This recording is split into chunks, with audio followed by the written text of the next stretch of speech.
Praise the अजीजों अजीजों, यीशु मसीह ने हमारी मदद करने के लिए अपना जीवन बलिदान कर दिया और अन्य लोगों के लिए आशीष बना। उन चीजों में से एक है जिसे करने के लिए उसने हमें बुलाया है। जब हम इसे स्वस्थ तरीके से और सही कारणों से करते हैं तो दूसरों की मदद करने और उन्हें देने से ज्यादा खुशी हमें किसी और चीज से नहीं मिलती है। कुछ लोग दूसरों की मदद करते हैं क्योंकि इससे उन्हें अपने बारे में अच्छा महसूस होता है। वे दूसरों के लिए कुछ करने में अपनी कीमत पाते हैं, भले ही वो जो कर रहे हैं वो हानिकारक हो। अगर हम लोगों से सच्चा प्रेम करते हैं तो हम नहीं कहेंगे, इससे उन्हें हमारे हाँ कहने से ज्यादा मदद मिलेगी। मेरे अजीजों, बहुत सी माताएं अपने बच्चों के लिए वो काम करती हैं जो उन्हें नहीं करना चाहिए।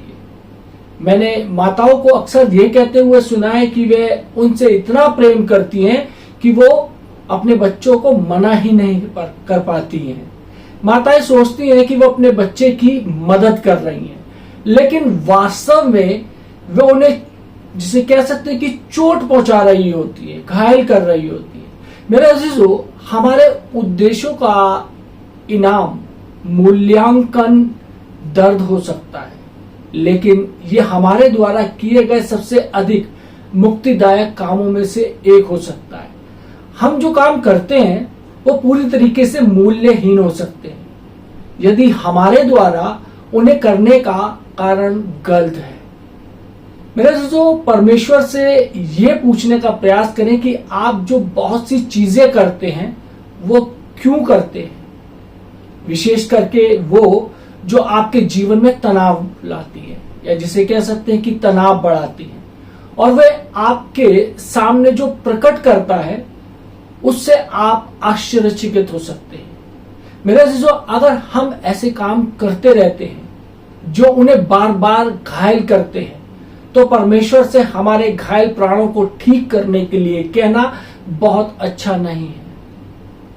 मेरे अजीजों, परमेश्वर चंगाई देने वाला है और वह हमें संपूर्ण बनाने में प्रसन्न होता है, लेकिन हमें वो सब कुछ करके उसके साथ सहयोग करने की आवश्यकता है जो वह हमें दिखाता है कि हमें क्या करना चाहिए। यदि हम परमेश्वर के वचन में देखें, भजन संहिता 103 उसकी पहली, दूसरी और तीसरी आयत में वचन कहता है, हे मेरे मन यहोवा को धन्य कहे और जो कुछ मुझ में है वह उसके पवित्र नाम को धन्य कहे।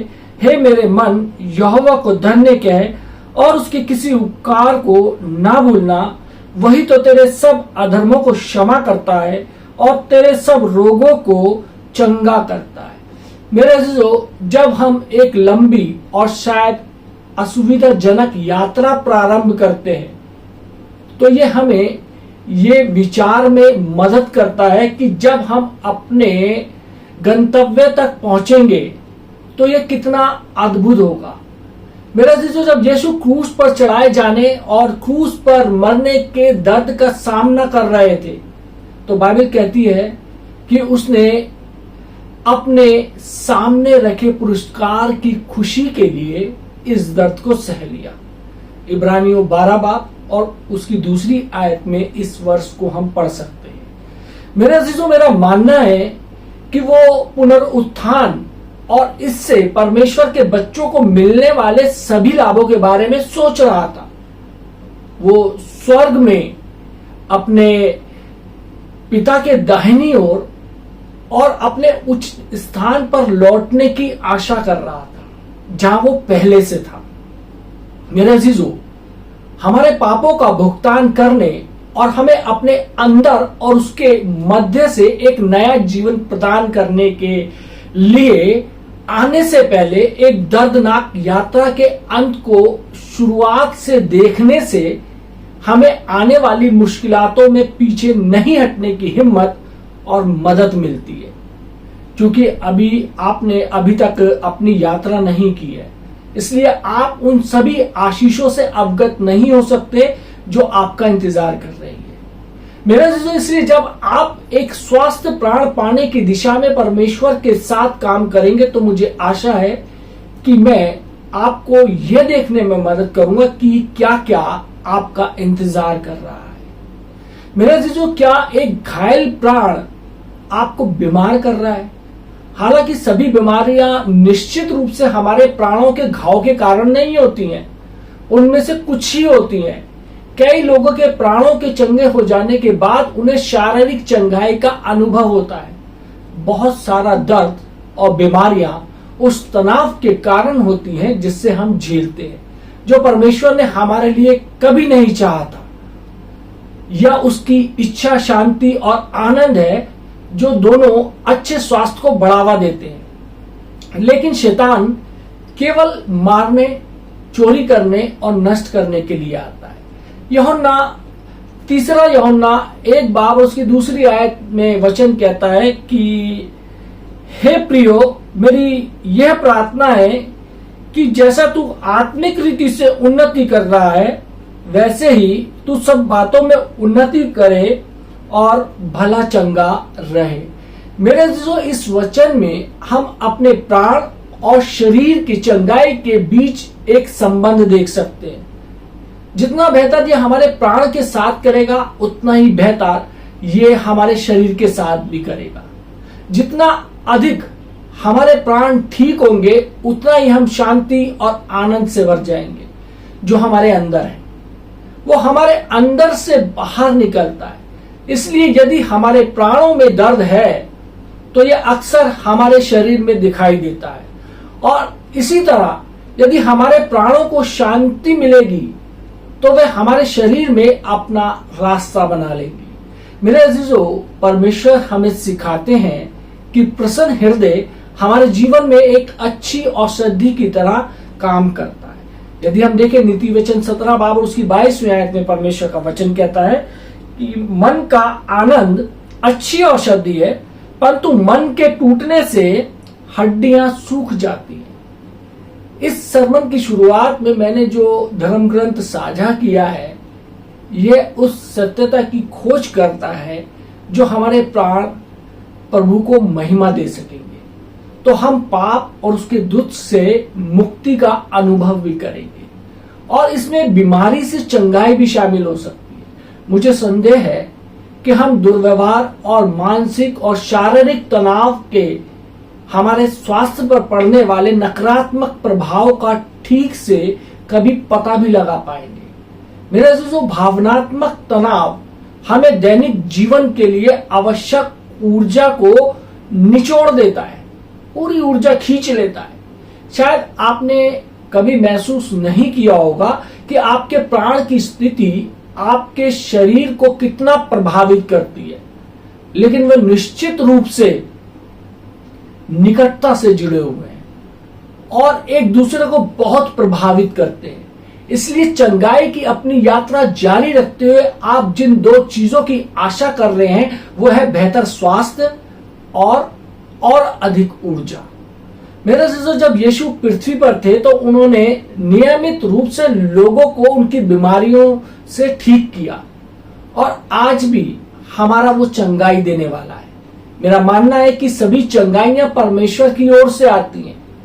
वो चिकित्सा तकनीक के माध्यम से भी काम करता है, जिसे उसने किसी को आविष्कार करने के लिए ज्ञान दिया है।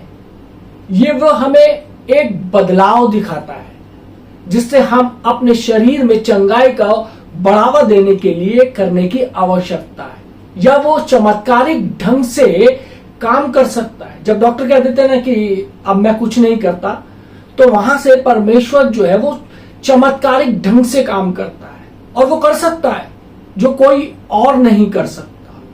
हमारे चर्च में हमें सबसे अधिक प्रार्थना अनुरोधों में से एक चंगाई के लिए, जितनी भी मेरे पास आती हैं, सबसे ज्यादा लोग जो कहते हैं वो चंगाई के लिए है।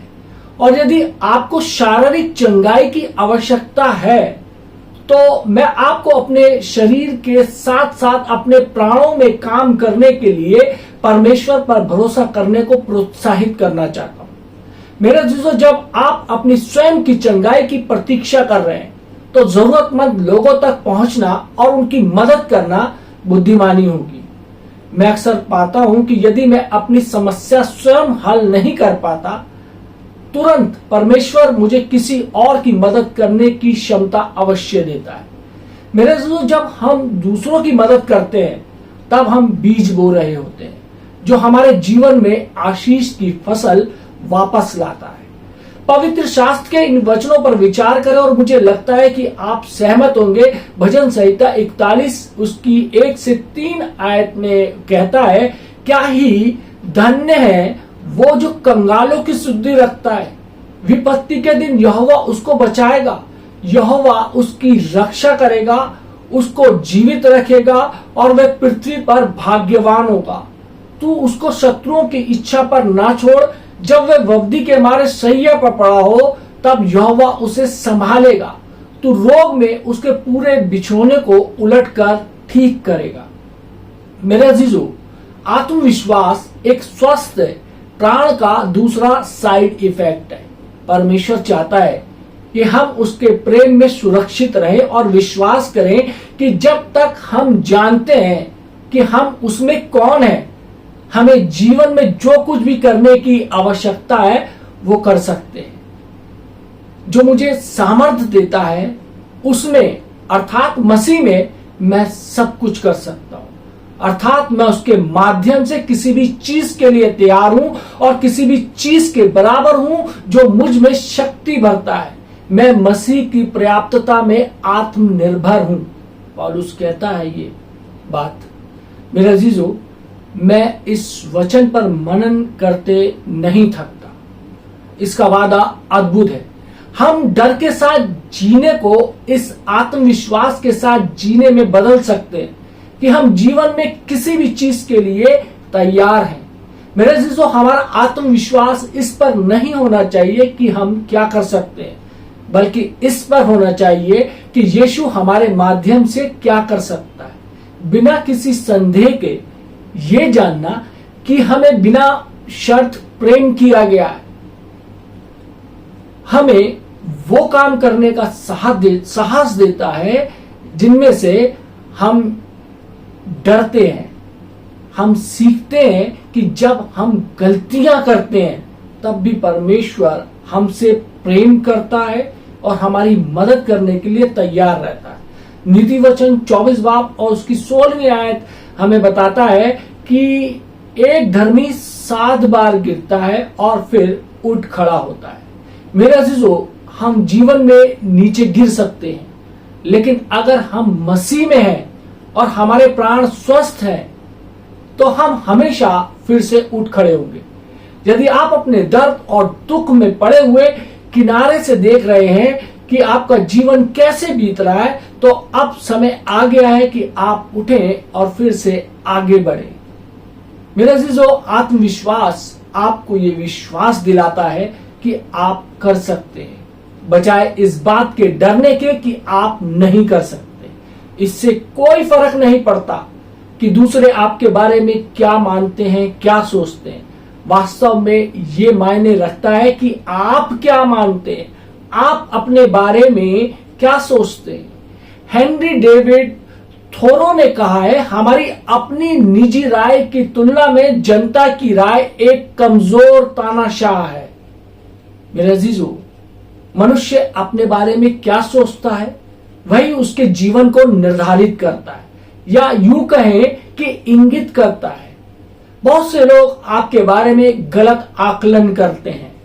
लोग आपके बारे में क्या सोचते हैं या क्या कहते हैं उससे अपना जीवन निर्धारित ना करने दें। कोई भी आपके जीवन को निर्धारित ना करने पाए। मेरे अजीजों, आत्मविश्वास से भरे हुए लोग जोखिम उठाते हैं और चीजों को आजमाते हैं, बजाय इसके कि वे कोशिश करने से पहले ही डर कर यह मान ले कि वो असफल हो जाएंगे। मेरे अजीजों, अमांडा बॉब को पसंद करती थी, लेकिन उसे डर था कि बॉब उसे पसंद नहीं करता होगा। वो जिसे कह सकते हैं कि असुरक्षा की भावना से पीड़ित थी। उसको डर रहता था और उसमें आत्मविश्वास की कमी है। और उसके जीवन की कहानी यही रही कि वो कभी भी उस काम को नहीं करती जो वो वास्तव में करना चाहती है। इसके बजाय वो डर के मारे पीछे हट जाती है। अमांडा बॉब के पास जाकर उससे बात करना चाहती है। वह उसे उन कुछ क्षमताओं के बारे में उसने जो अचीव किया है, अर्जित किया है, उसको बधाई देना चाहती है।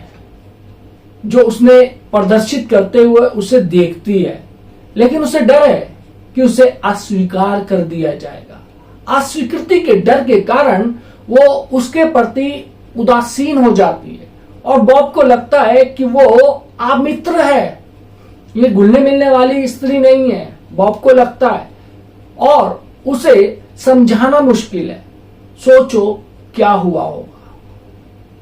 वो उसे नजरअंदाज करती है और बॉब उसे नजरअंदाज करता है और उसका डर उसकी वास्तविकता बन जाता है। अमेंडा ने अपने जीवन में जिस चक्र का अनुभव किया है वो जारी है और वो दुखी रहती है। मेरे अजीजों, इससे उस तरीके से, या जिसे कह सकते हैं कि उस तरह से नहीं होना चाहिए था। अमेंडा चीजों को बदलने के लिए क्या कर सकती है? वो ये विश्वास करके शुरुआत कर सकती है कि परमेश्वर उससे प्रेम करता है और उस प्रेम के कारण वो आश्वस्त हो सकती है। उसे अपनी आत्म वार्तालाप को भी बदलने की जरूरत है, जो वो खुद से बुड़बुड़ाती है, खुद से बातें करती है।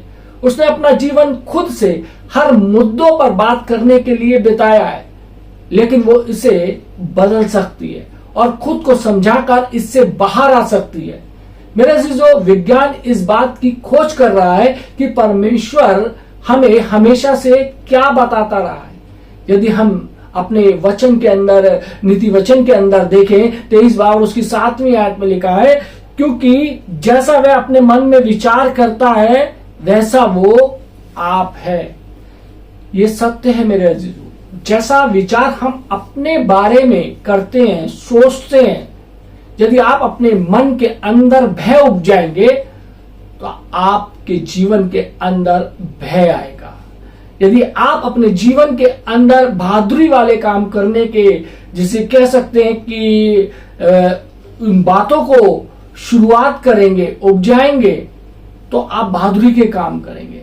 यदि आप सोचते हैं कि मैंने किसी पहाड़ की चढ़ाई करनी है, एवरेस्ट की या एल्प्स की किसी भी चोटी की चढ़ाई करनी है, तो आप अवश्य करेंगे। यदि आप ये सोच के डर गए कि ये तो बहुत ऊंचा है, मैं इस पे चढ़ाई नहीं कर सकता, मैं इसके ऊपर नहीं जा सकता, इस पे बहुत सी कठिनाइयां आएंगी, बहुत से लोग मर गए और बहुत से लोग नहीं पहुंच पाते, तो आप सारी जिंदगी कभी नहीं कर पाएंगे। बहुत से लोग बिजनेस शुरू करने से पहले डरते हैं कि पता नहीं कर पाएंगे, ये चलेगा कि नहीं चलेगा। लेकिन यदि आप यही सोचते हैं कि कर पाएंगे या नहीं कर पाएंगे, तो आप कभी भी सफल नहीं होंगे। यदि आपके अंदर आत्मविश्वास है और जो आप सोच रहे हैं, आपके अंदर दृढ़ शक्ति है, जिसे कह सकते हैं कि दृढ़ इच्छा शक्ति है, तो आप उन चीजों को अचीव कर पाएंगे। उन चीजों को आप, जिसे कह सकते हैं कि आप उन चीजों पर प्रभुता करने पाएंगे, उन लक्ष्य को हासिल करने पाएंगे। यदि आप डर के मारे बैठ गए तो आप कभी भी अपने जीवन के अंदर सफल नहीं हो सकते। अपने जीवन पर डर को हावी मत होने दीजिए। डर शैतान की ओर से उपजाया हुआ है। परमेश्वर हमें सामर्थ्य देता है। परमेश्वर चाहता है कि हम आगे बढ़े और उन कार्यों को करें जो कि हमारे को परमेश्वर की इच्छा के अनुसार करने को परमेश्वर कहता है। मेरे अजीजों, जैसा हम अपने विचार अपने मन के अंदर सोचेंगे, वैसे ही हम बनते चले जाएंगे। आज जरूरत है अपने आप के अंदर बदलाव लाने की, अपने आप को निर्भीक बनाने की, डरपोक बनाने की नहीं। क्योंकि बाइबल डरपोकों के बारे में कहती है कि वो उन लोगों का भाग जो है वो आग की उस झील के अंदर है। हमें डरपोक नहीं, हमें निर्भीक और साहसी बनना है। परमेश्वर चाहता है कि हम अपने जीवन में आगे बढ़े। परमेश्वर आप सबको आशीष दे। आमीन। आइए हम दुआ मांगें। महान सामर्थ्य पिता परमेश्वर, धन्यवाद देते हैं आज के सुंदर वचन के लिए, जिसमें खुदावन आप हमें आत्मनिर्भर बनाना चाहते हैं परमेश्वर। और हम जानते हैं कि परमेश्वर शैतान हमारे मन में बार बार कहता है, जब हम कोई काम करने की सोचते हैं कि ये तुझसे नहीं होगा, लेकिन परमेश्वर तेरा वचन कहता है कि मेरा अनुग्रह तेरे लिए बहुत है। हाय खुदावन, हम जानते हैं कि प्रभु जी, जब हम निर्बल होते हैं, असहाय होते हैं प्रभु जी, हम आपकी सामर्थ्य से तभी बलवंत होते हैं। प्रभु जी, दुआ करता हूं जितने लोगों ने परमेश्वर ये वचन सुन रहे हैं, यदि आज उनके जीवन के अंदर डर बैठा हुआ है, तो प्रभु जी आज उनके जीवन के अंदर से डर निकाल दे। यदि वो अपनी कुछ योजनाओं को लेकर बैठे हुए हैं और शुरुआत करने से डरते हैं, तो प्रभु जी आज वो तेरे नाम से निर्भय होकर उस डर को दूर करते हुए आगे बढ़ने पाए और उस कार्य को करने पाए। आए खुदावन प्रभु यीशु मसीह, हम आपसे विनती करते हैं जितने लोगों ने परमेश्वर ये वचन सुना है, परमेश्वर ये वचन उनके लिए, उनके परिवार के तमाम लोगों के लिए लाभकारी हो। यीशु मसीह के नाम से मांगते हैं, आमीन।